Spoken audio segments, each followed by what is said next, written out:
Ek gaan net vir ons sommer so begin met die afkondigings wees, so ek gaan vra, Carla, terwyl jy daar agter is, wil jy nie sommer net die mandjie so, hot potato, pas dit aan vir die offergawe, terwyl ek besig is met die afkondigings nie, asseblief. Julle kan hom sommer maar net so in die slangetjie omstuur, baie dankie. Ek gaan net gou vir julle die afkondigings lees. Ek het nou nooit vir mamma gevra net om seker te maak nie, maar ons het die volgende siek mense. Nicole is in die hospitaal op hierdie stadium van die wedstryd. Sy het verskriklike hoë infeksietellings en lae rugpyn en kopseer en die dokters kry nie. Hulle het nou al MRI's gedoen en hulle het nou al wat lumbar punches en ek weet nie wat so goed al gedoen en hulle kry nie die oorsaak van dit nie. So hulle weet nie op die stadium wat regtig fout is nie. So sy is op die stadium in die hospitaal, sy was die hele week daar gewees, as ons aan haar net kan dink asseblief. Dan is Tannie Doreen ook nog steeds siek.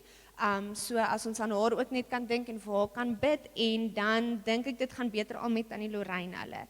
Tannie Lorraine het my al hierdie week gebel, so ek glo dit gaan beter met haar. En met oom Andrew gaan dit ook goed, dit gaan baie beter met sy knie ook.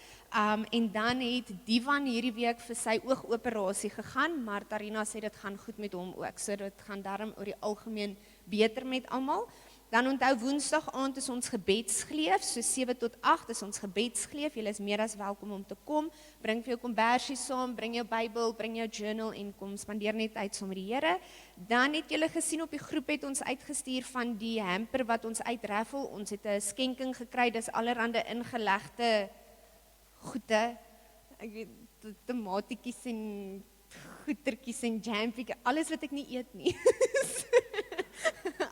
Ek kan nie sê alles wat lekker is nie, want dit is nie vir my lekker nie, so dit gaan nie 'n baie goeie bemarkingsstrategie wees nie. Maar as julle wil, die hamper is daar op die toonbank, dan kan julle net kyk, dis ter waarde van R1,700, so ons raffle hom uit vir R25 sommer net vir algemene fondswerwing.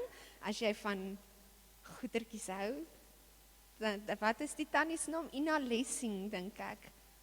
As julle haar ken, dis die tannie wat al die goed in lê. So dis al haar goedjies onder andere, okay. En dan net asseblief neem kennis vanaand se leiersvergadering, skuif na volgende week toe. So volgende Sondag 5:00 is ons leiersvergadering, al die leiers moet daar wees, en dan 6:00 is dit ons soukingdiens volgende Sondag. En dit is dan al ons afkondigings. Kom ons sluit die oë en dan open ons. My koning, ongelooflik dankie vir die voorreg wat ons het om in u huis te kan wees. Here, vir die voorreg om tyd by u voete te kom spandeer, vir die voorreg om tyd in u woord te kom spandeer, en Here, regtig net te kom hoor wat u vir ons wil sê. Dankie my koning, dat u elkeen van ons bewaar het in hierdie week. Here, dat u ons veilig hou het, maak nie saak waar ons was nie, dat u by ons was, dat u ons nie vir een oomblik alleen gelos het nie, my koning. Dankie Here, dat maak nie saak waar ons gaan nie, u is altyd daar en u is die konstante en u is die onveranderlike een. Dankie daarvoor, that you are always the same. My koning, dankie dat ek almal wat siek is by u voete kan neerlê. Hulle van wie ons weet, maar ook hulle van wie ons nie weet nie. En al is dit net 'n verkoue of al is dit iets ernstigs, Here, dat ons regtig net kan bid dat u hulle sal aanraak, en my koning, dat u besonders ook by hulle teenwoordig sal wees, dat hulle bewus sal wees van u teenwoordigheid. En my koning, dan wil ek net hierdie diens by u voete neerlê. Here, ek wil bid dat ons oop harte sal hê, dat ons ontvanklike harte sal hê, en my koning, dat ons oop ore ook sal hê om te hoor wat u vir ons wil sê. En my koning, dat ons regtig net die woord ter harte sal neem. Dankie dat ek die bloed oor elke persoon kan pleit, dankie dat ek die bloed oor hierdie gebou kan pleit, en dankie my koning, dat ek kan verklaar dat een beheer is van alles wat in hierdie huis gebeur. Ons is ongelooflik lief vir u, in Jesus naam, amen. Okay, so soos julle weet, praise and worship ons nie op hierdie stadium van die wedstryd nie. Ons is besig met ons reek van the Awe of God, en waar die Here net gesê het, ons moet ons fokus weer op hom begin instel, en ons moet begin besef dat dit oor hom gaan, en dat dit nie oor ons gaan, en wat vir ons lekker is, en wat ons geniet, en wat ons actually net heeltemal totaal en al me-centric maak, in plaas van Christ-centric nie. So verlede week was pastoor Christa hier gewees, en toe het sy 'n lekker eina boodskap oor entitlement gebring, oor die feit dat ons dink dat net omdat ons die Here dien, moet hy sekere goed vir ons doen, of moet hy sekere goed vir ons gee, of ons kyk neer op ander mense, of ons oordeel ander mense, wanneer hulle iets kry wat ons graag wou gehad het, daai hard attitude van entitlement, en dink dat die Here jou iets skuld, terwyl die Here jou eintlik absoluut niks skuld nie, want hy is God en ek en jy is nie. En sy het afgesluit met 'n skrif uit die boek van Jesaja 35 vers 18, New Living Translation, wat sê, "And a great road will go through that once deserted land. It will be named the highway of holiness. Evil-minded people will never travel on it. It will be only for those who walk in God's ways. Fools will never walk there. En wat het ons die laaste paar weke geleer oor wat is evil? Wat is evil-minded people? Wat is bose dade? Ons het geleer dat dit nie net die obvious goed is soos wat ek en jy van weet van sonde en lieg en steel en bedrieg en allerhande goed nie. Ons het geleer dat actually evil-mindedness en om evil te wees en evil deeds te doen beteken ook to retire from the battle. Ons het geleer dat dit ook beteken dat wanneer God vir jou gesê het om iets te doen en jy doen dit nie, then it's actually evil deeds that you are busy with. Ons het geleer soos verlede week van Pastor Christa that actually entitlement is an evil deed. It's an evil mindset when we walk in entitlement. So dis 'n hele ander prentjie as net ons wat dink maar die wêreld is boos en the world is evil. Dis heeltemal anders. En the highway of holiness, sê hierdie skrif, is not for evil-minded people. It is not for fools, but for those who walk in God's ways. Sien, daar's nie 'n middeweg nie. Either you walk in God's ways or you not. Of jy leef 'n heilige leefstyl of jy leef 'n goddelose, bose leefstyl. Daar is nie 'n middeweg nie. Dis waar die Here sê, maar was jy maar net warm of was jy maar net koud geweest, nou is jy lou warm. You cannot sit on the fence. Jy moet besluit, of ek gaan die Here dien, of ek gaan hom nie dien nie. Jy kan nie bietjie van albei hê nie. Dis een van die twee. You either walk in his ways or you don't. En in Matteus 7 vers 13 praat Jesus van 'n narrow gate. Ons almal ken die skrif wat gaan oor dat daar's 'n narrow gate en daar's 'n breë gate en daar's 'n breë pad en daar's 'n smal pad. Ons almal ken daardie skrif en ons weet dat die narrow gate verwys na die deur, na die ewige lewe. Dit verwys na Jesus Christus. Die feit dat hy die enigste weg en die waarheid en die lewe is. We have to enter through the gate of Jesus Christ as ons die ewige lewe wil beerwe. Maar as jy verder hierdie vers lees, dan moet jy besef dat eintlik praat hierdie skrif nie, en as jy die volgorde van hierdie skrif lees, dan beteken dit dat daar van 'n hek en 'n pad gepraat word. Daar word gepraat van you enter through the gate and then you walk the narrow path. So dit beteken nie dat daar 'n pad voor die hek is nie, dit beteken daar's 'n hek en dan is daar 'n pad en dan is daar 'n ewigheid. So met ander woorde, daardie skrif verwys nie net na die feit dat ons Jesus moet aanvaar nie. Dit verwys nie na my en jou lewe voordat ons Jesus aanvaar het nie. Dit verwys daarna dat nadat ek en jy ons lewens vir die Here gegee het, after we entered through the gate en ons het hom aanvaar as ons redder en saligmaker, after that there's a narrow path that we have to follow. Daar's 'n nou pad wat ons dan moet volg. Daar's 'n sekere pad wat ek en jy mee gekonfronteer word nadat ons in Christus inbeweeg het. Leon Morris skryf, we enter the gate right at the beginning when we commit ourselves to following Christ, after which we pursue the path before us, nadat ons gered is. En dis die kern van die laaste paar weke se boodskap. Dis die kern van wat ons hierdie laaste 2-3 weke en vanoggend ook by wil stil staan en die boodskap wat ek en jy moet hoor en die boodskap wat ek en jy moet besef, want selfs al het ons baie van hierdie goed nou oor hoeveel weke gehoor, tog, môre gaan ons in ons werke in en môre gaan ons in ons normale lewe in as ons weg van die kerk af is en dan trap ons maar net weer in hierdie selfde lokvalle. Dan doen ons dit maar net weer. Maar dis wat ons geleer het, dat ek en jy nie kan dink dat ons 'n breë lewe kan leef en nog steeds intimiteit met die Here kan geniet nie. Dat ons nie kan dink dat ons op 'n paadjie kan stap wat nie veel anders lyk as die paadjie wat die wêreld stap nie en nog steeds intimiteit met God kan geniet nie. Ons kan nie deur die narrow gate gaan en dan die broad way volg nie. As jy deur die narrow gate gaan, you have to follow the narrow way. Dan is daar sekere goed wat jy moet doen, daar's 'n sekere leefstyl wat jy moet handhaaf, daar's 'n sekere manier hoe jy met mense rondom jou moet omgaan en hoe jy met die Here moet omgaan, want jy het nou deur hierdie hek geloop en dis wat van jou verwag word. En dis wat Pastor Christa verlede week gesê het, holiness is not a should be or a could be of 'n miskien of hoe ek voel of hoe my omstandighede is of hoe ek lyk of wat ek besluit en wat ek van hou en wat ek nie van hou nie. Holiness is not a should be recommendation, it is a must be command. Holiness is a must be command. Be holy for I am holy. Sê God hoeveel keer oor en oor en oor vir my en jou in die Ou en in die Nuwe Testament. Be holy. Loop op die nou pad. Doen dit wat moeilik is. Doen dit wat teenstrydig is met dit van die wêreld. Doen dit wat ek van jou verwag. Doen dit wat ek actually is. Wees soos wat ek is en wie en wat ek is. Ouens, ons kan nie God se heiligheid minag of ignoreer of onderdruk soos en hoe en wanneer ons wil nie. Ons kan nie besluit dat een oomblik as ons praise and worship, dan is hy heilig, heilig, heilig en hy is groot en hy is so wonderlik en daar is niemand soos hy, maar dan stap ons in ons werksplek in en ons vergeet dat hy heilig, heilig, heilig is en ons doen net wat ook al ons wil nie. Of ons stap by die huis in en wanneer ons met ons man of ons vrou en ons kind praat, dan vergeet ons van hierdie heilige God en ons doen net wêreldse dinge binne ons huis nie. Wêreldse gewoontes, wêreldse denkpatrone nie. As God heilig, heilig, heilig is hy konstant en oral heilig, heilig, heilig. Ons kan dit nie ignoreer nie. Hy is die enigste bron van lewe, hy is die enigste bron van vreugde, van vrede, van goedheid, van hoop, van alles wat met dit gepaard gaan. Jesus is die lewe. En hoe meer ek van hom af wegtrek, hoe meer ek goed doen wat teenstrydig is met wie en wat hy is, hoe meer ek goed doen wat nie in lyn is met sy karakter en met sy hart en met sy wil nie, hoe nader en hoe dieper beweeg ek aan die duisternis en aan die dood. Ons moet dit besef. As Jesus hier staan en dit is wie en wat hy is en dis wat hy verteenwoordig en dis wat hy verwag, as ek dit nie doen nie en ek trek weg van dit want ek hou nie van dit nie en dis nie vir my lekker nie, dan is die enigste ander opsie die dood. Die enigste ander opsie is boosheid. Die enigste ander opsie is dit wat die wêreld en die vyand vir jou bied. Of jy nou so dink en of jy nou nie so dink nie, dis die realiteit. Is dood of lewe? Jesus of lewe? Heiligheid of die dood?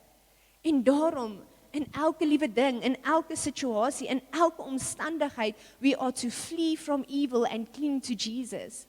Elke keer as jy iets sien en jy dink, maar hierdie ding is nie in lyn met God se wil nie, dan is jy veronderstel om van dit af weg te hardloop na Jesus toe.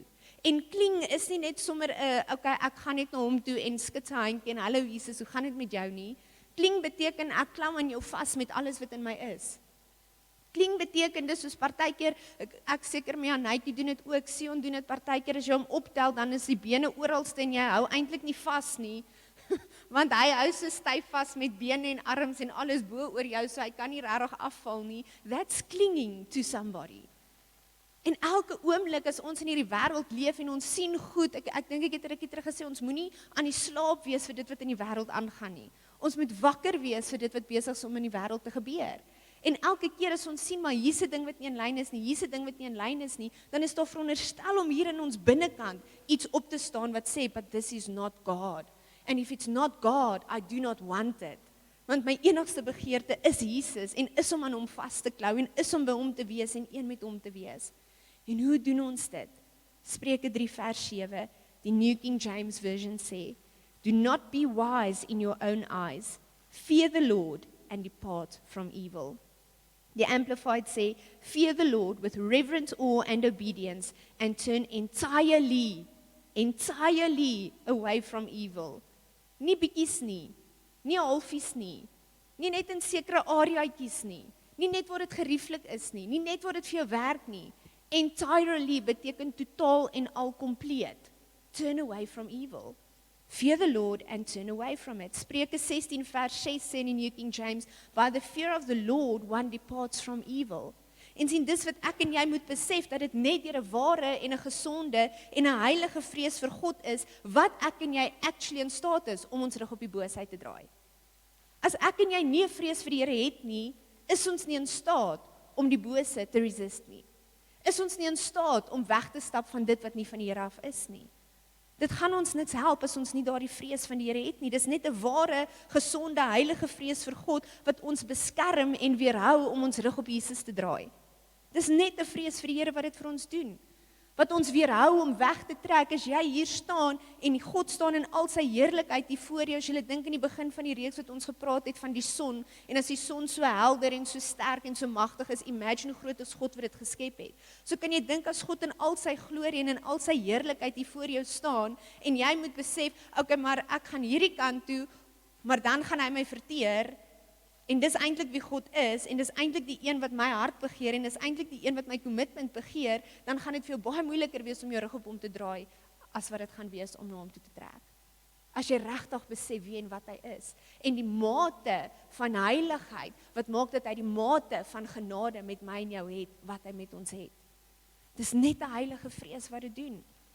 John Bevere vertel weer eens uit een van sy ervarings, hoe hierdie Bybelvers wat sê, by the fear of the Lord, one departs from evil, hoe dit vir hom realiteit geword het, en hoe dit actually vir hom ingesink het, en hy sê in sy boek, dat dit was in 1994 wat dit gebeur het, wat het ek nou hier gesê? Ja, dit was in 1994 wat dit gebeur het, maar in die laat 1980s was daar 'n populêre TV-evangelis gewees. Hy gee nie die naam in sy boek nie, en dit is ook nie nodig nie, want dit is nie sy reg om te sê, maar hierdie persoon het X, Y en Z gedoen nie. So hy sê in die laat 1980s was daar 'n populêre TV-evangelis, en sy korrupsie het actually aan die lig gekom.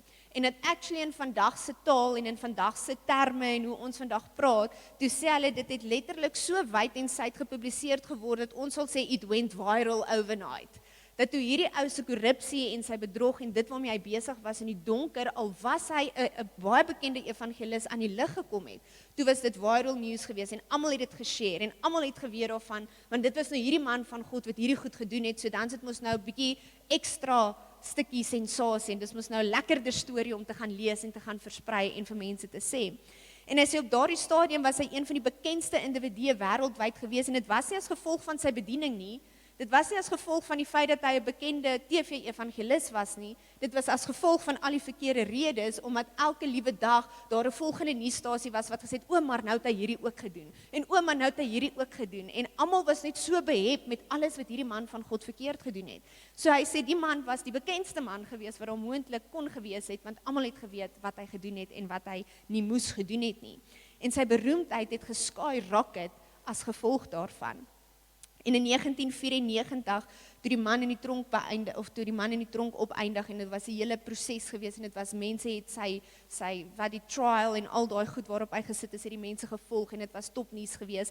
En toe die man in sy tronkstraf inkom, toe het hy een van John Bevere se boeke in 1994 binne in die tronk, het hy een van John Bevere se boeke gelees. En hy sê, toe hy hierdie boek lees, toe hy vir mense vra, maar kan iemand net John Bevere in die hande kry, want ek wil hierdie ou met my kom besoek, ek moet hierdie ou ontmoet, ek moet weet wie en wat is hierdie ou. En hy sê, toe hy nou eventually teen alle half, dis nou random, en hoe, wat, waar, toe hy eventually gegaan, en hy het ingestem, en hy het hierdie man in die tronk gaan ontmoet, en hy sê, dit was vir hom 'n rollercoaster, want hier sit jy voor hierdie man, wat eintlik eens op 'n tyd nou hierdie magtige man van God was, maar nou sit hy hier in tronkklere voor jou, en jy kuier vir hom in die tronk, en nou, wat verwag jy, en waar gaan dit, en hulle praat, en hulle gesels, en dit gaan so aan, en hy sê, terwyl hulle praat, toe sê die man vir hom, dat die tronkstraf nie God se oordeel oor hom was nie. Hy sê, uit sy mond, sê die ou vir hom, but this was not God's judgment. Actually, this sentence was God's grace. Want toe sê die man vir John Bevere, as ek aangegaan het met my lewe, soos wat ek tot dusver geleef het, as ek aangehou het om te doen wat ek gedoen het, dit waarvoor hulle my uitgevang het, dit waarvoor hulle my toegesluit het, dan sou ek in die hel opgeëindig het. Want dit is hoe boos ek was. Dit is eintlik waarby ek alles betrokke was. X, Y en Z, baie meer as wat julle besef, is wat ek gedoen het. En as ek nie in die tronk opgeëindig het nie, en ek nie actually tot die besef gekom het van waarmee ek besig was nie, het ek dalk vandag of eendag aan die einde van my lewe in die hel opgeëindig, al was ek 'n beroemde TV-evangelis gewees.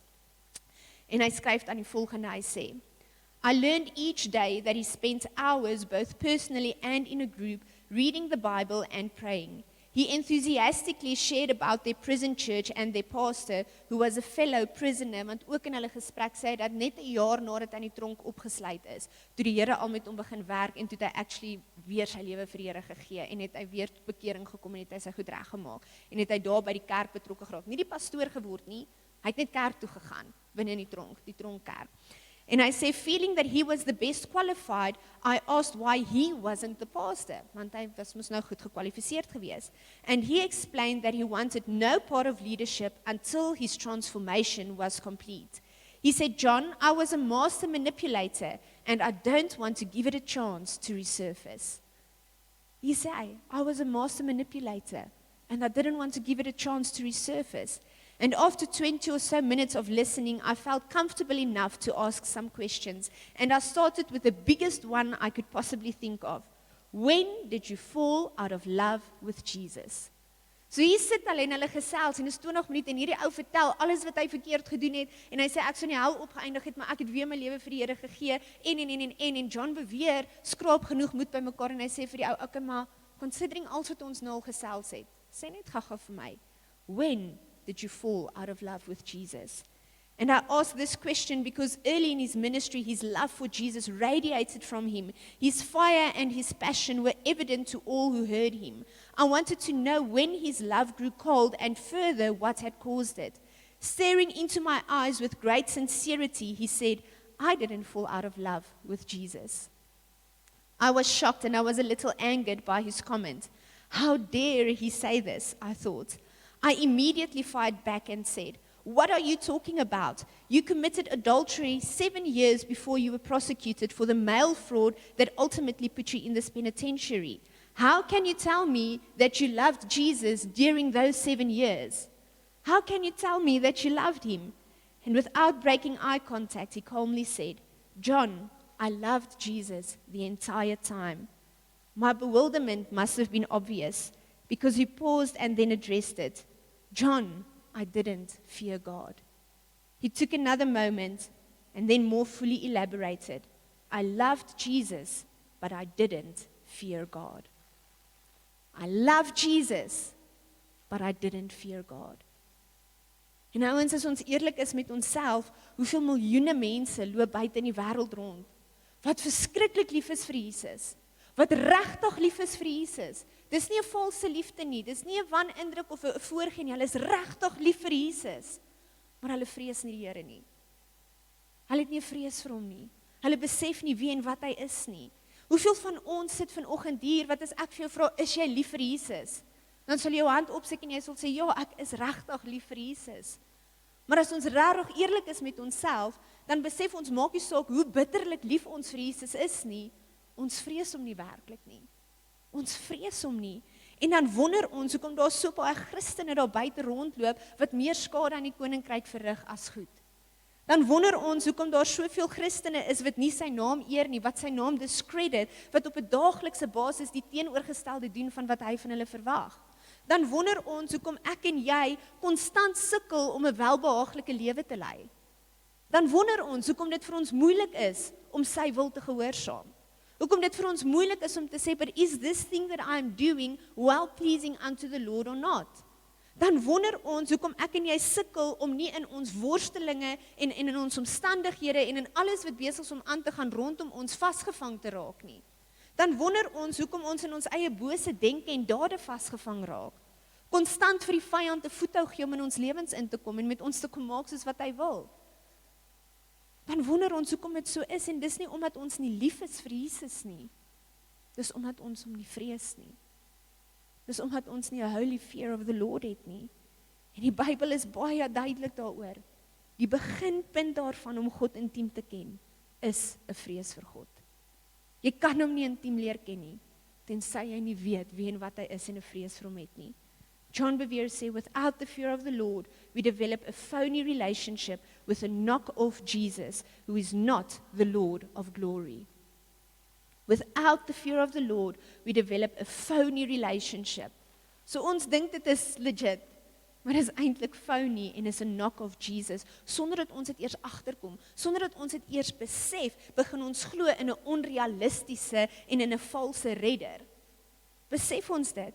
Want die redder waarin ons dan eintlik glo, is baie ver verwyderd van die redder wat die Bybel verkondig. En ek gaan nou vir julle voorbeelde noem. My leefstyl getuig nie van die Jesus waarvan die Bybel getuig nie. My denke getuig nie van dit waarvan die Bybel getuig nie. So dis dan mos nie Jesus, as dit nie dieselfde is nie. Dis mos dan heeltemal iets anders. En ek kyk 'n video van 'n oorseese pastoor, sy naam is Isaiah Salvador, en hy stel dit so perfek. Hy sê, we've created a fake Jesus, a Jesus that doesn't heal the sick, that doesn't raise the dead, that doesn't cast out demons anymore, but that comes and coddles you on a Sunday morning. Die woordjie coddle beteken overprotective en saggies, soos wat jy met 'n eier om in die kookwater sit, sodat hy nie moet breek en bars nie, sodat hy actually gekook kan word. So ons het 'n Jesus create, ons het 'n Jesus begin dien in ons eie kop en in ons eie denke, wat actually so saggies met ons moet werk, en wat so versigtig met ons moet wees, en wat ons so moet beskerm, teen wat ander mense sê, en teen wat ons dalk mag dink, en teen die offense wat ek en jy dalk neem, as daar iets van die kansel af gesê word waarvan ons nie hou nie. Ons het 'n Jesus begin dien wat ons moet koddel en wat moet saggies met ons werk. Hy sê we've become, hy noem dit eintlik, hy sê instead of, for example, Jehovah Jireh, of wat ook al Jesus se naam in die Bybel is, ons hoeveel name van Jesus waarin hy ons aan ons openbaar, to say we've started to praise and to worship and to honor and to serve Jehovah Junie. To say met alle respect, dis wat ons begin doen het, I'm just going to rub him the right way and I'm going to take the Bible and I'm going to get my 3 wishes. Dis wat ons begin doen het. Hy sê, of we start handling him like a car insurance policy. You don't even talk to him until you wreck your life and then you take the paper out of the car and you phone him and say, yes, Jesus, ek het nou weer aangejaag, jy moet asseblief kom help. Ek weet nie wat die skade is nie, kan u 'n assessor stuur en kom sê, wat het ek nou presies aangejaag en wat presies moet ek doen, en dan sodra dit weer okay is, dan vergeet ek weer waar die papiertjie is. Dan vergeet ek weer wat die polisnommer is. Soos 'n car insurance policy. Ons hanteer hom soos 'n butler. So you ding the bell and every time you make a mess, he must just come and clean it up. Wanneer ook al ek die klokkie lui, Jesus, dan moet u net kom en u moet net opdaag, daai entitlement wat Pastor Christa verlede week ook van gepraat het. Louis Giglio noem 'n klompie distorted gods. Hy sê dis prentjies en idees wat ek en jy rondom God het, of dit nou jou omstandighede is, of dit jou persepsie is, of dit jou attitude is, of 'n trauma is wat dit aan jou gedoen het, of die mense in jou lewe is wat hierdie prentjie vir jou geskep het van wie hy is. Maar hy sê, we have created distorted gods, and hy sê, we have a concierge, he only exists to work through our to-do list for us. We send up a prayer when we need a sunny day, a new car, or a solution to our conflict. And this God is highly convenient. You call on him only when help is needed, and he leaves just as quickly. Here, ek het hierdie nodig. Here, help my vir hierdie dag. Here, Here, ons het finansies nodig. Here, hierdie. Here, asseblief kan ek daardie werk kry. Asseblief kan ek daai bevordering kry. Here, maak my gesond. Here, hierdie. En ek sê nie dis verkeerd nie. Maar waar het ons fokus begin sit? In terme van hoe ons na die Here kyk, asof hy daar is om net op elke call van ons en elke behoefte van ons te reageer, asof alles oor my en jou gaan. Terwyl dit nie oor my en jou gaan nie, dit gaan suiwer oor Jesus. Hy sê, we have a hipster Jesus, he is super relevant. He's part barista, part Bible scholar, he follows the trends of culture and he changes himself to be a friend to all, ready to shower you with inspirational quotes whenever you need a pick-me-up. Ek dink dis seker die bekendste Jesus wat vandag gevolg word in die wêreld. But everything goes. En Jesus is liefde. En Jesus maak alles net reg. En jy mag nie oordeel en jy mag nie hierdie nie en jy mag nie daarin nie. Ek dink dis die bekendste ene wat ons in vandag se daar buite in die wêreld kry. Hy sê we have a mash-up God. And he's whatever convenient mixture of gods you like. So as jy vandag 'n butler nodig het, of môre het jy 'n hipster nodig, of môre het jy 'n life insurance policy nodig, dit maak nie eintlik saak nie, whatever jy nou maar nodig het vir vandag, dit is wat God vandag vir jou is. En dit is hoe jy vandag met hom reageer, en dis hoe jy vandag met hom praat, en dis hoe jy hom hanteer. So he's whatever convenient mixture of gods you like. It's easy to pick up and choose as you desire, but he's non-offensive, he's non-abrasive, and he's non-absolute. Paar voorbeelde van die Jesus wat ongelukkig in vandag se dae in die wêreld verkondig word. Ongelukkig. Nie dieselfde Jesus wat ons in die Bybel van lees nie. Ek dink jy sal met my saamstem as jy bietjie net ernstiger daarna kyk. John Bevere noem in sy boek voorbeelde, dan sê hy, daar was 'n vrou gewees wat van kleins af het hy al geken, was sy in die kerk gewees, maar toe sy tiener raak, toe sy 'n promiscuous lifestyle begin aanhang, en daai wat, soos hulle weet nie, vanaand is sy by hierdie ou, môre aand soek hulle haar, dan was sy daar, en sy het net left, right en center, het sy met enige man geslaap, en sy het al bevrediging in die wêreld gekry, en toe word sy swanger van haar, hierdie leefstyl van haar, en toe sê sy dat letterlik, Jesus het haar aan die hand gevat na die abortiekliniek toe, om van die babatjie ontslae te raak. En hy sê in sy boek, what Jesus is she referring to? Watter Jesus, considering sy het willens en wetend in hierdie ding ingeklim.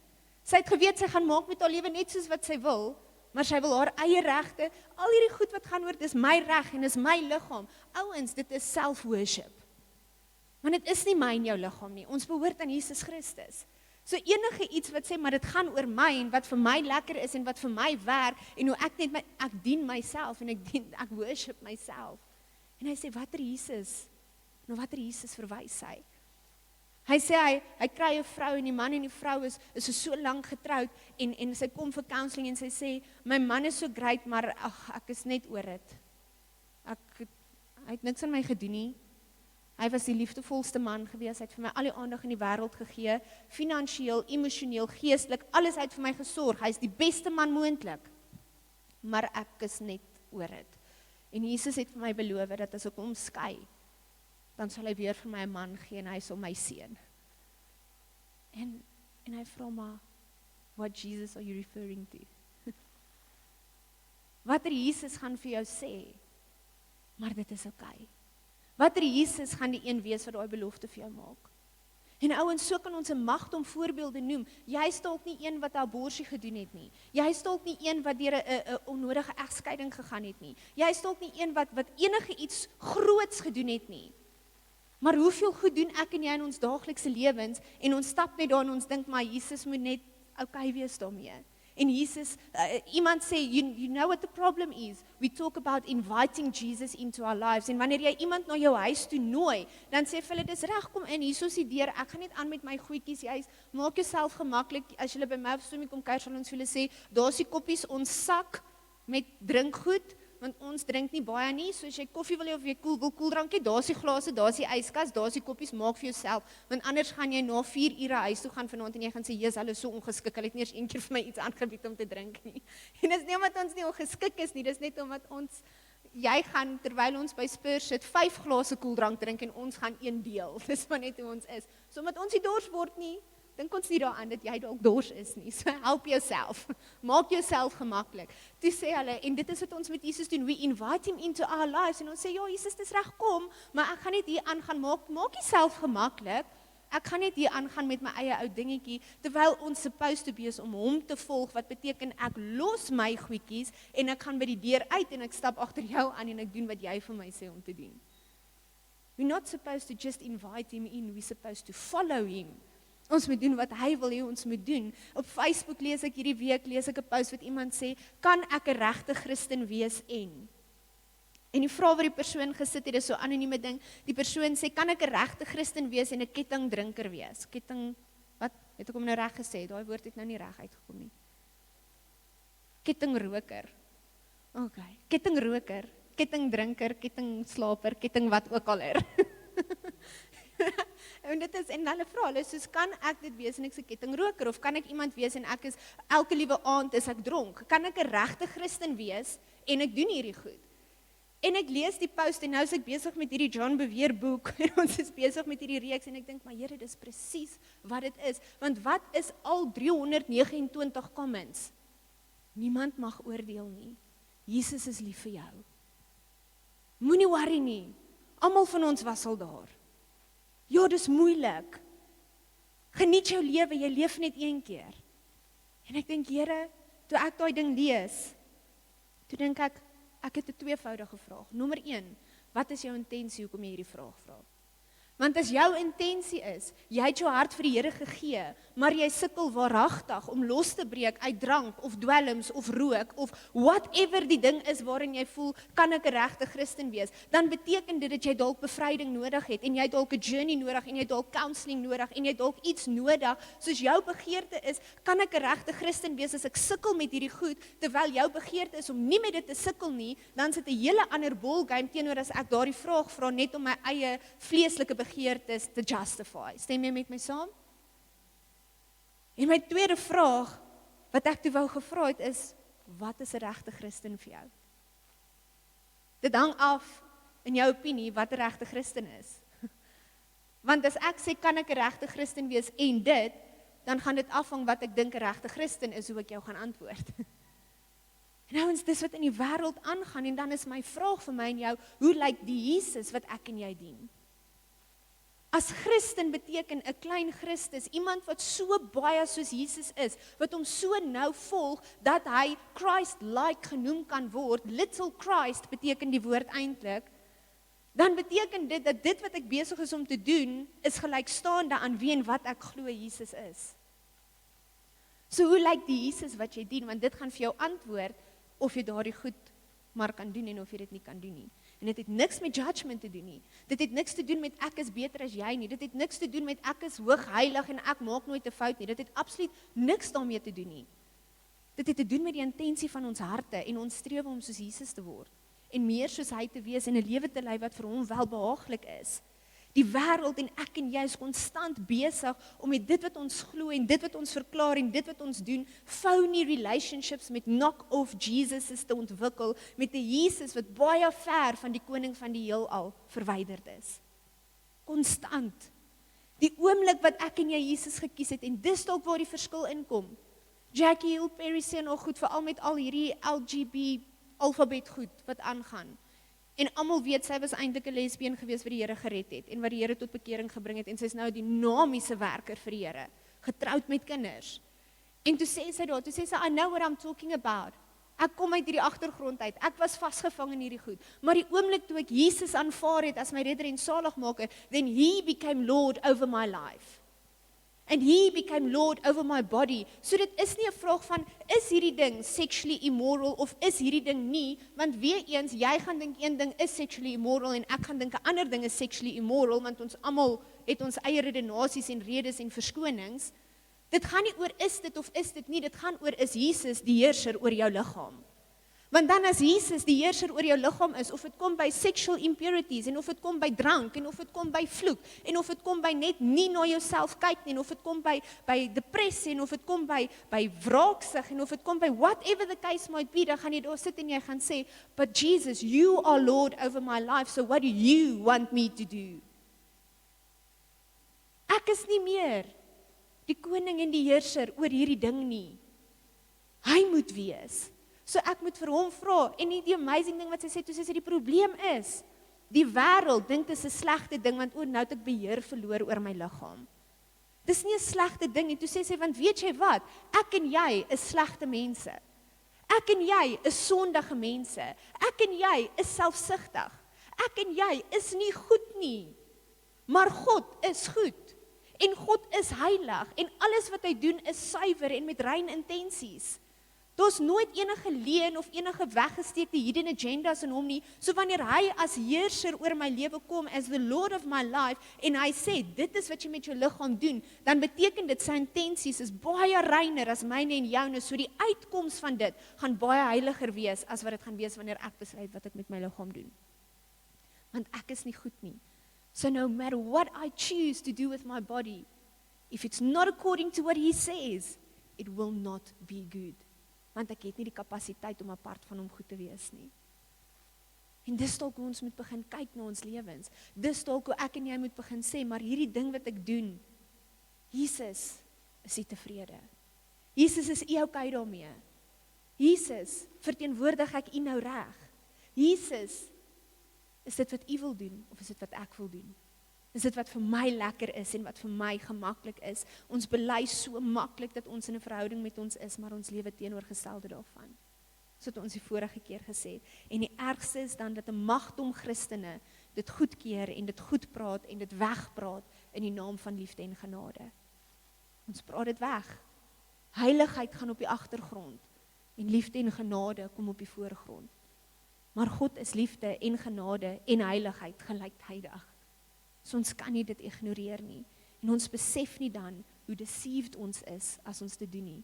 As ons betrokke raak met hierdie speletjies nie. En ek praat weer eens nie van foute nie, ouens. Almal van ons maak foute. Almal van ons gaan deur versoekings. Almal van ons gaan deur moeilike goed. Ek praat nie van jy moet werk om jou redding te verdien nie. Ek praat nie van dat jy moet perfek wees en jy moet perfek leef nie. Ek praat nie van jy mag nooit in jou lewe 'n fout maak, anders gaan die Here jou met 'n weerligstraal uit die hemel uit doodslaan nie. Ek praat nie van dit nie. Daar's 'n groot verskil tussen ek het 'n fout gemaak en tussen doelbewus leef ek hierdie leefstyl want dit is waarvan ek hou. En dit is wat ek verkies. Daar's 'n groot verskil tussen ek maak 'n fout en tussen actually besluit elke liewe dag dat ek die teenoorgestelde gaan doen van wat God van my verwag. Tussen ek gaan myself neerlê en ek gaan leer en ek gaan oefen en ek gaan alles in my vermoë doen en argumentsonthaalwe. As ek 'n kettingroker was en ek het 80 sigarette gerook en ek oordeel jou nie as jy rook nie, asseblief moet dit nie buite konteks vat of offense vat op iets wat onnodig is nie.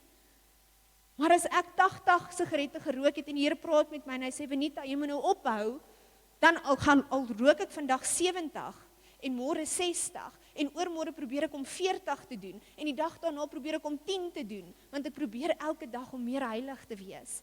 Nie omdat ek my redding probeer verdien nie, maar omdat ek vir hom welbehaaglik moet wees and because I have to walk the narrow way. Ek gaan nie teruggaan net omdat dit vir my gerieflik en lekker en makliker is as om teen hierdie versoeking te beklei. Dis moeilik om teen versoeking te beklei. Stem jy met my saam? Dis vrek moeilik om teen enige versoeking te beklei. Ewenal is dit net om geduldig te bly. Dis moeilik. Die vraag is, ignoreer jy dit dan want dis moeilik en is nie gerieflik nie? Of probeer jy en sê, Here, help my. Here, help my. Here, help my. Dis waar die verskil inkom. Dit het absoluut niks te doen met oordeel of 'n tekort aan liefde vir Jesus nie. Dit het te doen met we have a serious lack of the fear of the Lord, almal van ons. Because if we truly had a fear of the Lord, dan sal ons eerder alles insit om nader aan hom te kom en verder weg van die duisternis af te kom. En daarom sê John Bevere, it is by the fear of the Lord that we depart from evil, not by the love of God. Not by the love of God. The love of God draws us to him, but the fear of God keeps us from the evil that seeks to destroy us.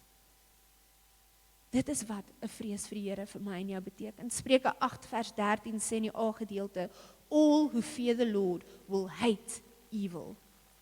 You will hate evil if you fear the Lord. Haat is 'n baie sterk woord. Haat is nie net, dit sal jou irriteer, of dit gaan jou afsit, of jy gaan nie daarvan hou. Haat is 'n diep geankerde woord, that if you fear the Lord, you will hate evil. You will hate everything that drives you away from Christ. Maar ongelukkig is die teenkant daarvan, dat hoe minder ek God vrees, hoe meer gaan ek sonde en boosheid begin tolereer. Hoe minder gaan ek sonde en boosheid begin haat. Hoe meer gaan dit vir my alright raak. Hoe meer gaan dit vir my tolerable raak. Min wetend dat jy is hierdie verdraagsaamheid met dit. Jy is hierdie maar dit is nie so erg nie. Jy is dit, my vrees al hoe kleiner en al hoe minder en al hoe minder en al hoe minder maak, tot op 'n dag wat ek kom glad nie meer vrees en ek dit nie eens weet nie. Net eenvoudig omdat ek nie boosheid haat nie.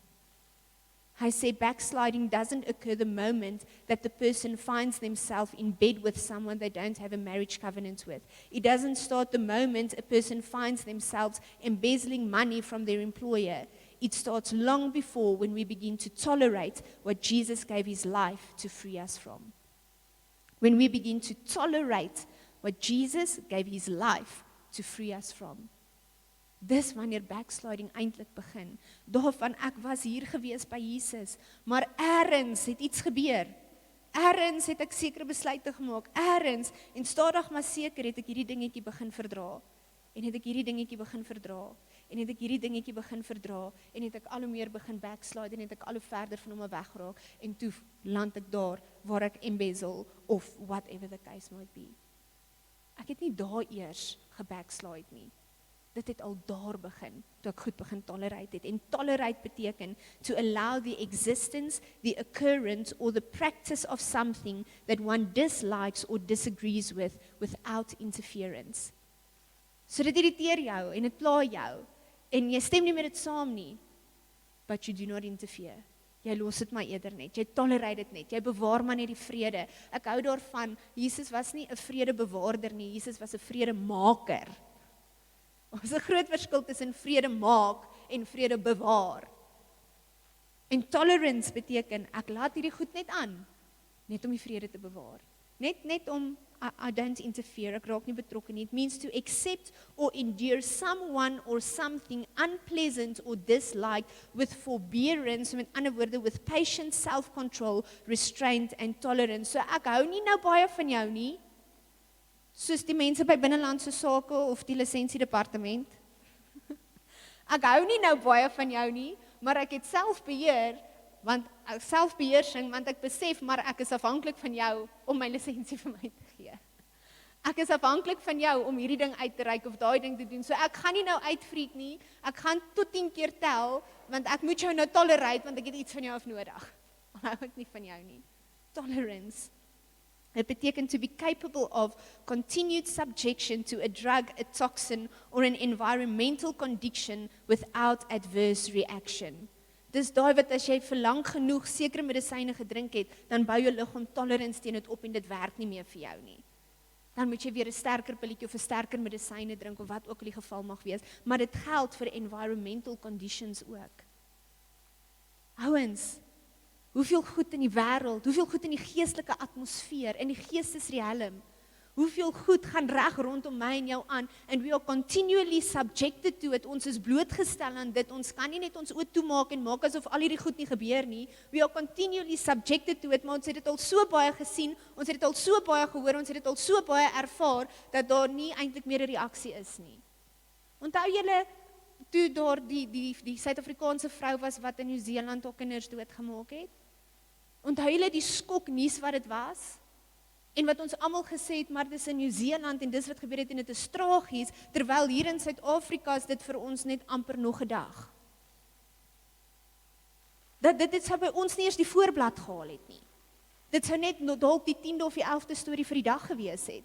Want hoekom? Suid-Afrika, we've become tolerant tot dit wat in Suid-Afrika aangaan.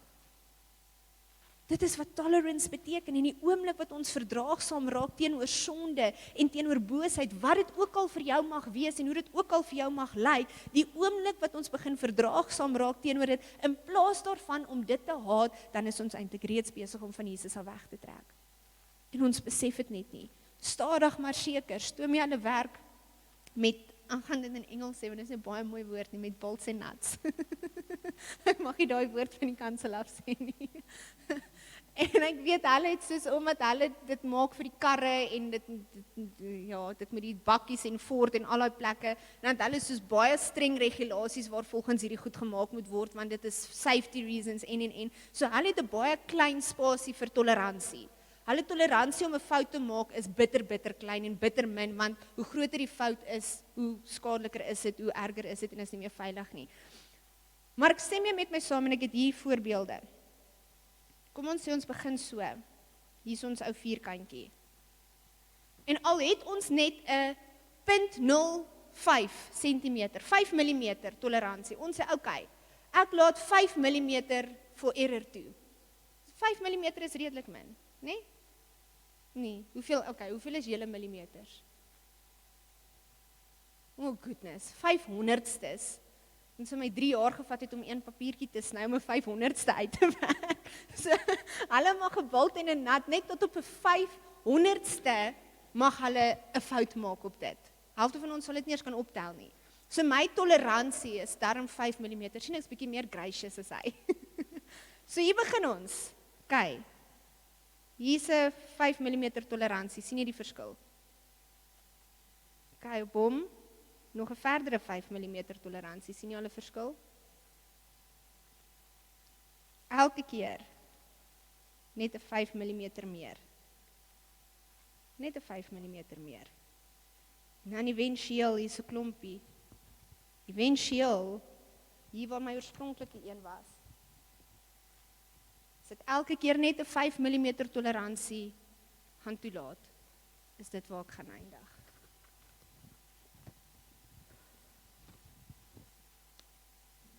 Is dit waar ek gaan eindig. 10 keer wat ek 'n 5 mm toleransie toegelaat het. En kyk hoe ver verwyderd van die oorspronklike prentjie is dit. So kan jy dink in ons lewens, elke keer wat jy iets tolereer, elke keer wat jy toelaat dat daar iets van die vyand inkom, elke keer wat jy niks doen omtrent die boosheid in jou eie lewe nie, ek praat nie eers noodwendig net van ander mense nie, ek praat van in jou eie lewe, as jy besef, maar hoorie, Venita, you lacking self-discipline, of hoorie, jy was nou bietjie ongeskik gewees, of hoorie, jy moet weer terugkom in die woord van die Here, of hoorie, jy moet weer terugkom in die kerk, of hoorie hierdie, elke liewe keer, wat jy net daai een dingetjie, en daai een dingetjie, en daai een dingetjie, voordat jy jou oë weg uitvee, sit jy in die varkhok, soos die verlore seun, en jy het dit nie eens agtergekom nie, want dit was net so bietjie, en so bietjie, en vandag was hierdie okay, en ek weet mos waar is my perke, en nee man, dit is mos 2023, en nee man, dis nie so erg nie, en nee man, en nee man, en nee man, en jy is weg van die Here af. Toleransie. Ons flous onsself as ons dink dat 'n toleransie vir dit waarvoor Jesus gesterf het, okay is. En dan wonder ons hoekom ons sit waar ons sit. En elke liewe ding is ons of besig om nader te trek aan Jesus, of ons is besig om weg te trek van hom af. Net soos wat as jy vir my nooi vir 'n braai en ek sê vir jou, nee, jammer, ek kan nie kom nie, dan beteken dit outomaties het ek ja gesê vir by die huis bly en in die bed lê. Outomaties as jy nee sê vir een ding, sê jy eintlik ja vir 'n ander ding en vice versa. Net so outomaties, of ek trek nader aan die Here, of ek trek weg van die Here af. Daar is nie 'n middeweg nie. So wat tolereer ek en jy, waarvoor Jesus gesterf het om ons van vry te maak? Wat tolereer jy in jou lewe? Wat laat jy toe om te bestaan en te gebeur, sonder om enigiets omtrent dit te doen, sonder om kapsie te maak teen dit, sonder om een of ander reaksie te kry in jou liggaam, wat voel, maar Jessie, iets is nie eintlik reg hier nie, terwyl Jesus gesterf het om jou vry te maak van dit, en ek gaan so 'n paar voorbeelde noem, van goed wat ons in vandag se dae tolereer, ek gaan dit vinnig noem. Foolish and ignorant speculations, useless disputes over unedifying, stupid controversies that produce strife and quarrels. As jy gaan Google Bible verses that list sins, dan is dit een van die wat uitkom.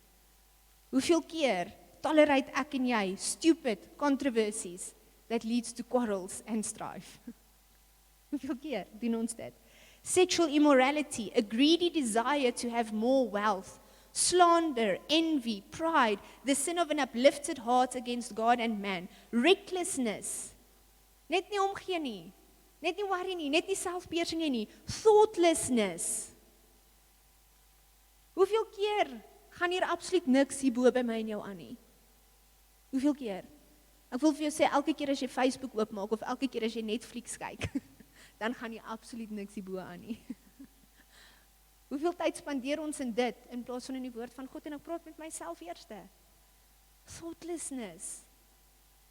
Ons tolereer dit, die Afrikaans sê, om seks te hê met iemand met wie jy nie mag nie, om ongedisciplineerdheid te hê, om jaloers te wees, om sleg te praat van ander mense. Lustful thoughts, pornografie word gepubliseer en word bemark soos nog iets in die wêreld.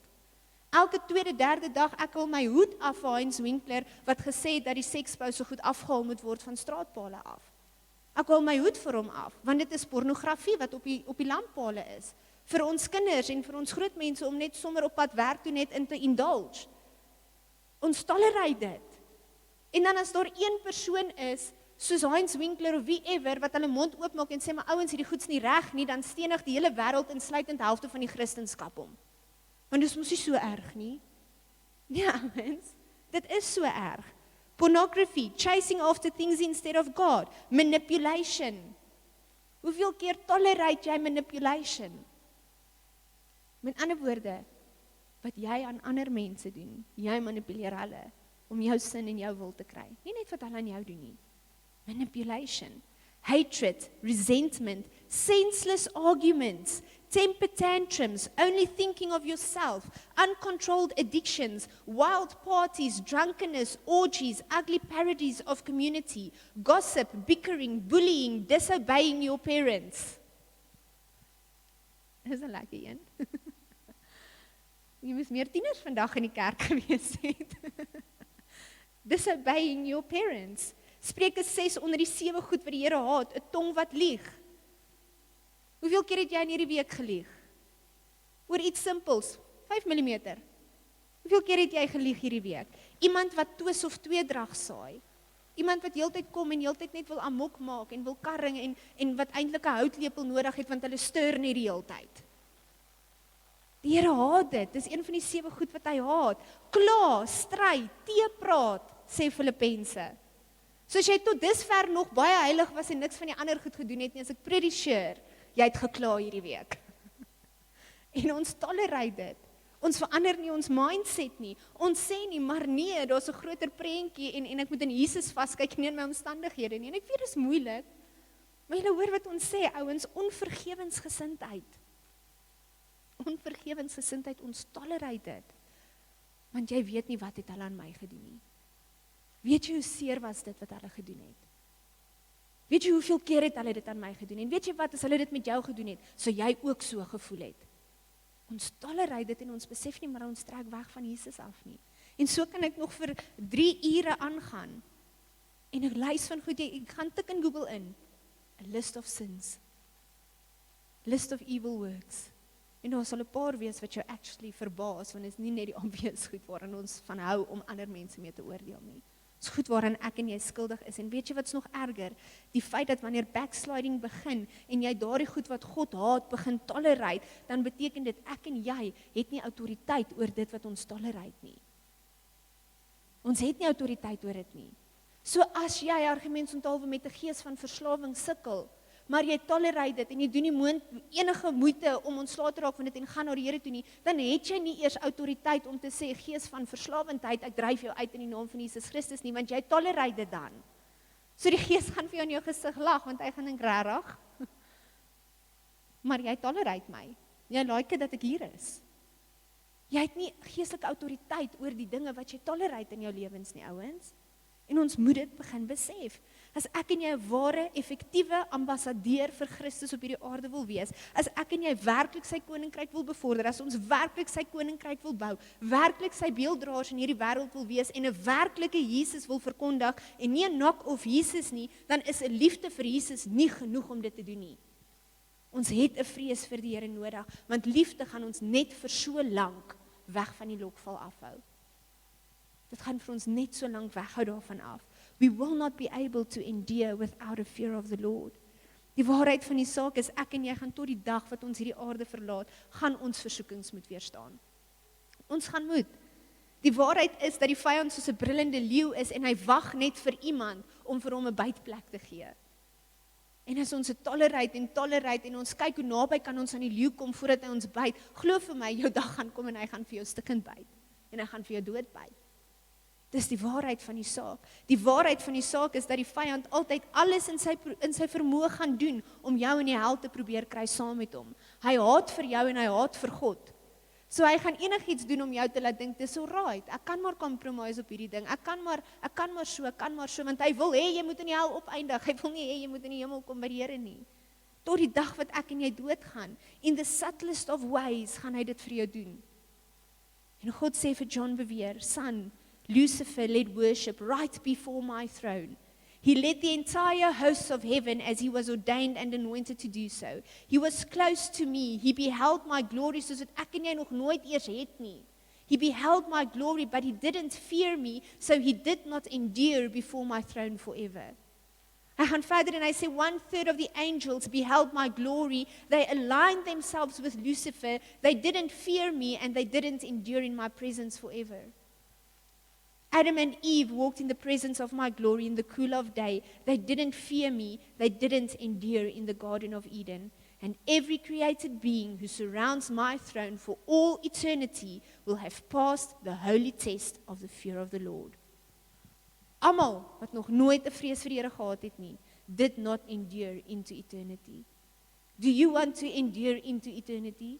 Wil jy tot in ewigheid voor sy troon staan? Wil jy tot in ewigheid sy heerlikheid beskou, sy heerlikheid besing? Dan het jy nie meer liefde vir hom nodig nie, jy het 'n groter vrees vir hom nodig.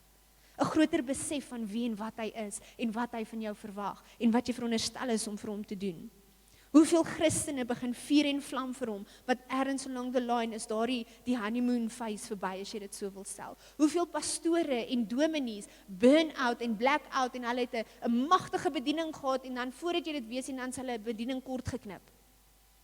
Hoeveel pastore en dominees soos die een wat ons van gelees het, eindig in tronke op, want ja, hulle het vir die Here begin werk en hulle is opreg lief vir die Here en hulle het aan die begin intensies gehad om alles vir die Here te doen, but somewhere along the line, ander goed het begin belangrik raak en hulle het begin om by goed betrokke te raak waarop hulle nie veronderstel was om by betrokke te raak nie. It was not because of a lack of love, it was because of a lack of fear.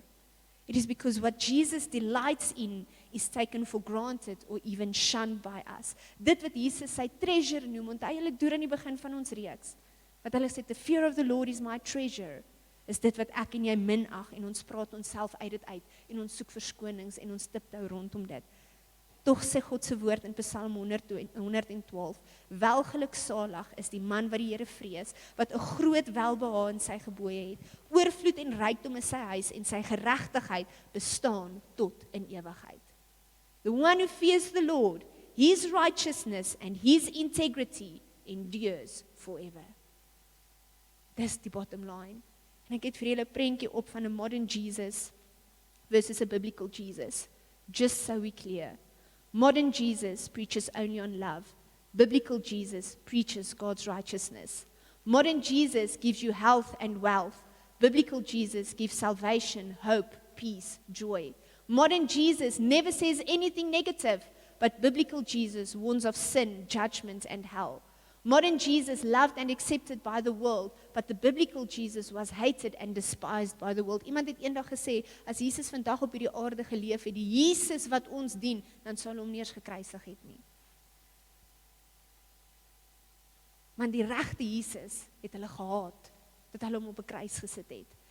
Modern Jesus serves your will, not God's will. Biblical Jesus exalts God the Father's will. Modern Jesus hates to offend you or others, but biblical Jesus offends the world with the truth. Modern Jesus versus biblical Jesus. Do we serve the Jesus that we created to fit our desires? Do we serve the Jesus that we've created to fit our will and what we like? Or do we serve the one true Jesus, the one that we did not create, but who created us? The one who's holy, holy, holy, and the one who said, be holy because I am holy. Who do we serve? R.C. Sproul het gesê, if you don't delight in the fact that your Father is holy, holy, holy, then you are spiritually dead. You may be in a church, you may go to a Christian school, but if there's no delight in your soul for the holiness of God, you do not know God. You do not love God, and you are out of touch with God, and you're asleep to His character. Dis 'n eina ene. So ek wil jou uitdaag in hierdie week. Jy net ernstig elke dag net 'n oomblik vat en sê, my koning, U is heilig, heilig, heilig. Maak my bewus van U heiligheid. Maak my bewus van wie en wat U is. En my koning, as ek enige iets vandag moet doen, help my om bewus te wees van U heiligheid. Voor as jy jou tande borsel en jy kyk vir jouself in die spieël, dan sê jy, Venita, vandag streef jy na sy heiligheid. En vanaand, as jy weer jou tande borsel voordat jy in die bed klim, dan sê jy, Venita, where did you fail? Venita, waar het jy nog gesukkel? Venita, waar het jy nie gesukkel nie, waar het jy doelbewus onheiligheid gekies? En Here, vergewe my. Miskien het dit tyd geword dat ek en jy voor 'n dag begin bewus raak van sy heiligheid en aan die einde van die dag sê, Koning, kom maak my weer toe, kom wys vir my en help my om beter te wees waar ek vandag gesukkel het. Miskien is dit tyd dat ons weer begin fokus op sy heiligheid. Kom ons sluit die oë. My koning, ek besef dat om op 'n topik soos heiligheid te preek, 'n topik waarby ons nou al 'n paar weke stil staan. Here, dis glad nie 'n lekker topik nie, want my koning, almal van ons skiet tekort. Elkeen van ons en myself insluitend, die Here staan hier en Here, selfs net vanoggend, selfs net gisteraand, selfs net hierdie week kan ek dalk 'n lys van 10 goed opnoem van waar ek weet waar my denke of my gedrag of dit wat ek kwyt geraak het nie in lyn was met U hart en met U wil en met U heiligheid nie. My koning, ek wil bid en ek wil vra dat U elkeen van ons sal help, Here, dat U regtig ons so bewus sal maak, Here, dat U ons so sal oortuig, dat U ons so sal kom convict van die dinge in ons lewens wat nie vir U welbehaaglik is nie, van die plekke waar ons U minder maak en kleiner maak en 'n verwyderde prentjie van heiligheid maak wat U nie is nie, my koning, vergewe ons daarvoor. En my koning, help ons om bewus te raak van die goed wat ons doelbewus doen. En meer as enigiets bewus te raak van die goed wat ons nie eens besef, ons daardie slight tolerance op gehad het nie.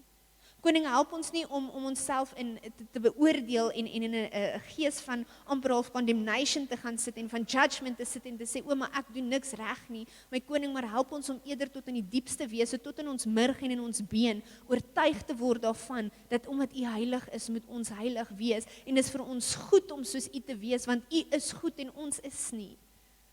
My koning, help ons om anders te kyk na U koningheerskappy oor ons lewens. Help ons om anders na U te relate. Help ons om anders te na U toe in te beweeg wanneer ons in U teenwoordigheid inkom. My koning, en wanneer dit moeilik word en wanneer ons struggle en wanneer ons worstel tussen die vlees en tussen die gees, my koning, help ons om sterker in die gees in te klim. Help ons om dan in daardie vrees vir die Here in te klim sodat ons juis nader aan U kan hardloop en nie van U af wegskram nie. My koning, en waar ook al ons al begin backslide het, waar ook al ons al te veel toleransie toegelaat het, wys dit vir elkeen van ons, my koning, en help ons, Here, soos wat u woord sê, dat saam met u en in u en deur u krag, my koning, help ons om daardie goed te oorwin. Help ons om die spasie weer kleiner te maak. Help ons om treukie vir treukie nader en nader aan u te beweeg. And stir up a holy fear of the Lord on the inside of us, soos nog nooit van tevore nie, my koning. En help ons om mense te word wat nie gaan oordeel in die wêreld nie, maar wat ook the fear of the Lord gaan verklaar. En Here, wat mekaar aanspreeklik hou. En Here, wat vir mekaar sê wanneer ons goed doen waarmee ons nie veronderstel is om besig te wees nie. My koning, dat ons regtig 'n nasie sal word, 'n mensdom sal word, my koning, 'n priesthood sal word, wat regtig u heiligheid nastreef en mekaar accountable hou en mekaar help om die good fight of faith te fight, my koning. Dankie vir die genade en dankie vir die liefde, my koning, wat dit juis vir ons moontlik maak om in dit in te klim, want sonder dit wil ek nie eens weet waar ons sou opeindig nie. As dit nie was vir u genade en die liefde nie, sou dit nie eens vir ons moontlik gewees het om u te vrees en u lief te hê nie. So my koning, mag ons altyd die regte persepsie hê van wie en wat u is en wie en wat ons is. And may we worship you and honor you and serve you accordingly. En ek dank u daarvoor in Jesus naam. Amen.